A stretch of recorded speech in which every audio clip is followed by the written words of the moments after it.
Türkmen häkimetleri Asabatda döwlet dukanlarynda nakdal görnüşde edip bolýan hasaplaşyk usulyny çäklendirmek girdiler. Azatlyň habarçylary bu düzünün 28 martdan başlap güýje girendigini aýdarlar.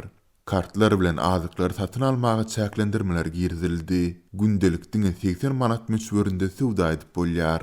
Mundan soň kart pitiklenýär diýip 28 mart güni giýişlik Azatlyň habarçylarynyň biri maglumat berdi. Türkmenistanyň Merkezi Bankynyň resmi kursyna görä ýurtda $1 3,5 manady deňdir.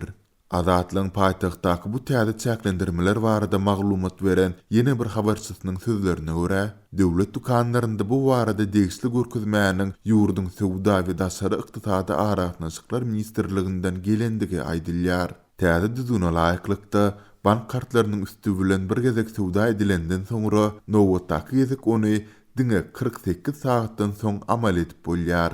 Azatlyň habarçylarynyň belleşi ýaly azyk sowdasyny diňe müşteriniň öz adyna berilen bank karty bilen amala aşyryp bolýar. Eger aýal biriginiň bank kartyndan sowda edip bilmeýärler, bu gadagan her kim diňe öz kartyny ulanmaly diýip habarçyny aktaýar. Ýurtdaky azyk gytçylygynyň adam başyna satylýan haritlara girdilen çäklendirmeleriň şeýlede uly nowutlaryň fonunda döwlet dukanlarynda haritlaryň käbir görnüşi hasaplaşyň diňe nakdal görnüşinde göýberilýär.